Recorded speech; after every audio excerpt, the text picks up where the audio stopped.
ఉప్పల్ వేదికగా Sunrisers Hyderabad Mumbai Indians జట్ల మధ్య జరిగిన ఐపీఎల్ 41వ మ్యాచ్లో హైదరాబాద్ జట్టు భీకరమైన హిట్టింగ్తో విజృంభిస్తుందనుకుంటే హిట్టింగ్ మాట దేవుడెరుగు. బ్యాటింగ్ చేయడం కూడా మర్చిపోయినట్టుగా సాగింది వారి ఆట. ముంబై జట్టు మ్యాచ్ ఆరంభం నుండి ఆధిపత్యం చెలాయిస్తూ ఆరెంజ్ ఆర్మీ గాలి తీసేసింది. సొంత గడ్డపై హైదరాబాద్ ని 7 వికెట్ల తేడాతో ఓడించి అదరగొట్టింది. ముంబై సాధించిన ఈ సంచలన విజయంతో పాయింట్స్ టేబుల్లో ఊహించని మార్పులు చోటు చేసుకున్నాయి. దీంతో ఒక్కసారిగా ఈసారి ఐపీఎల్ ప్లే ఆఫ్స్ రేస్ అత్యంత రసవత్తరంగా మారింది. ముంబై వరుస విజయాలతో పాయింట్స్ టేబుల్ అనూహ్యంగా షేక్ అయింది. ఆ వివరాలు చూసుకుంటే ముంబై సాధించిన ఈ అద్భుత విజయంతో టేబుల్లో 6వ స్థానంలో ఉన్న హార్దిక్ సేన ఒక్కసారిగా 3 స్థానాలు పైకి ఎగబాకి టేబుల్లో 3వ స్థానానికి చేరుకుంది.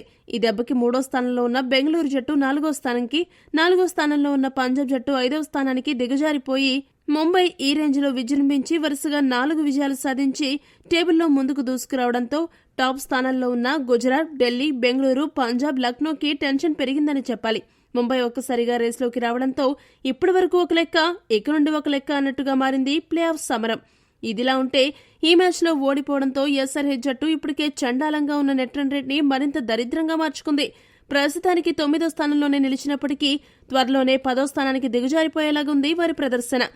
10వ స్థానంపై పూర్తి హక్కులు మాకే ఉన్నాయి అనేలా సాగుతుంది హైదరాబాద్ జట్టు ఆట తీరు. ఈ నేపథ్యంలో ఇక్కడి నుండి హైదరాబాద్ జట్టు అన్ని మ్యాచ్లు గెలిచినా కూడా వారు అత్యధికంగా 16 పాయింట్లకి మించి సాధించలేరు. ఒకవేళ అన్నీ గెలిచి 16 పాయింట్లు సాధించినప్పటికీ వారికి ఉన్న నెగిటివ్ నెట్ రన్ రేట్ కారణంగా ప్లే ఆఫ్స్ కి చేరుకోవడం అసాధ్యం. అయితే వారు నిజంగానే టాప్ 4 రేసులో ఉండాలంటే ఇక నుండి ప్రతి మ్యాచ్ గెలవడమే కాదు, కొన్ని భారీ విజయాలు కూడా నమోదు చేయాలి. నిజానికి హైదరాబాద్ జట్టు ప్రదర్శన చూస్తుంటే మిగతా అన్ని మ్యాచ్లు గెలవడం అనేది కూడా అస్సలు కల్లో కూడా జరగని పని. కాబట్టి అనఫీషియల్ గా హైదరాబాద్ జట్టు ప్లే ఆఫ్స్ ని నిష్క్రమించిందనే చెప్పాలి. ఈ వీడియో కనుక మీకు నచ్చినట్టయితే లైక్, షేర్, కామెంట్ చేయండి. మరిన్ని స్పోర్ట్స్ అప్డేట్స్ కోసం మా ఛానల్ ను సబ్స్క్రైబ్ చేసుకోండి.